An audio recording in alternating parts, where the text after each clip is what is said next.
There are moments when a man's life collapses in silence, not with noise, not with fury, but with a quiet disintegration only he can hear. It is not death that terrifies him. It is shame.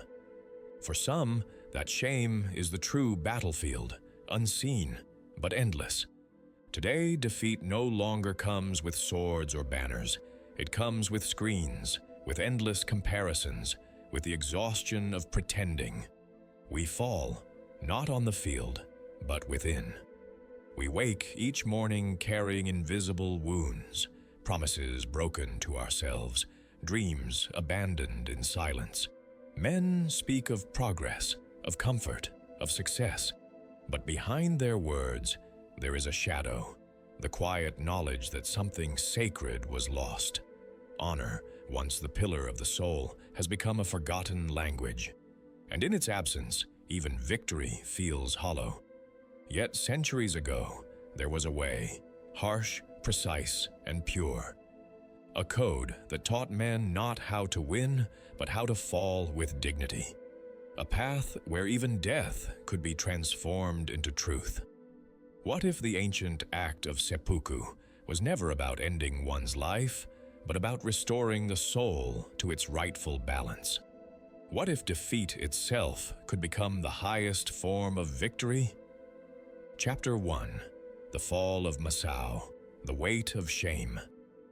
Masao was not a warrior. He was an ordinary man, carrying the quiet burden of small failures, a promise unkept, a duty neglected, a word spoken in weakness. One night, as rain murmured against his window, he felt it, the heaviness that no sleep could dissolve. It was not regret for what he had done, but for what he had become. A shadow of his own integrity. He saw himself clearly for the first time, not as a victim of circumstance, but as a man who had betrayed his own standard. And in that reflection, shame appeared not as punishment, but as mirror. Chapter 2. The Encounter with the Code. He wandered into an old temple, drawn by the scent of incense and silence. There, an elder sat before a dim candle, sharpening a blade, not of steel, but of spirit. Masao bowed, uncertain, and asked, "Why do we destroy ourselves when we fail?" The elder's voice was low, like the wind through a graveyard of leaves. "We do not destroy," he said. "We cleanse." He spoke of seppuku, the ritual of self-disembowelment once practiced by samurai, not as suicide, but as purification, the last act of reclaiming honor through truth. To open one's own body was to open one's soul. To face the blade was to face the illusion of pride. Seppuku, the elder whispered, is the death of deceit. It is not a gesture of despair. It is the moment a man becomes transparent to himself. Chapter 3. The Resistance. The Fire. Within, for weeks, Masao resisted the teaching. He could not comprehend how pain could cleanse, how loss could dignify. His mind sought escape, his heart sought comfort. But the elder's words lingered.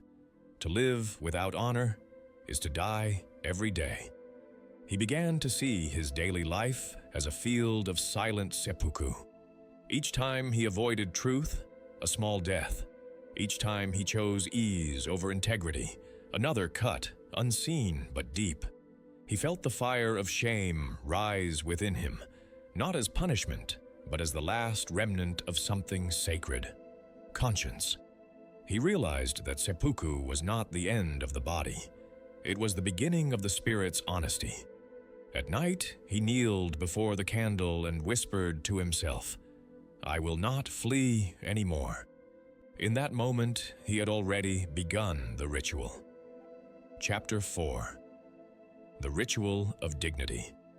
There was no blade, no ceremony, only a man, a breath, and the stillness of dawn. Masao began to live with a different posture, slow, deliberate, humble. He spoke less, listened more. He apologized where he had once justified himself. He cleaned his space with the same reverence one might offer a shrine.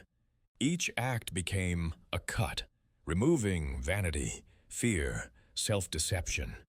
He learned that seppuku could be practiced without dying, through the art of honesty, the courage to be fully seen. To admit his weakness was to open his abdomen before the world. To forgive others was to let the blade pass through his pride. And in that invisible pain, he felt a strange stillness, dignity returning, like sunlight after endless rain.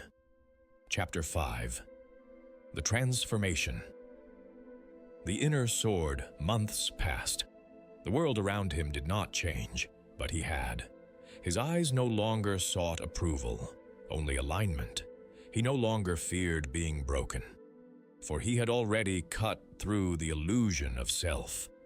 He moved through life like a man who had died and returned with silence in his veins. The fire was gone. In its place, a calm flame, steady, unshaken. One morning, he returned to the temple. The elder was gone. Only the blade remained on the altar, untouched, shining faintly in the light. He knelt, bowed deeply, and whispered, "The blade was never yours. It was always within me." In that moment, defeat had become his teacher. He had lost his former self and gained the unbreakable grace of truth. There are deaths that end life and deaths that begin it. To practice seppuku in spirit is to refuse to live divided. It is to cleanse the heart each time it deceives itself. Modern man will never need the blade, but he must still face the same mirror, the same silence that asks, "Are you who you claim to be?" True dignity is not found in victory, but in the courage to meet one's own failure with purity, to fall, to open, to rise, not as who you were, but as what remains when everything false has died. And perhaps that is what the ancients meant when they said that honor is eternal, for even in defeat, the soul can bow and become whole once more. Die to what is false, live as what cannot be broken,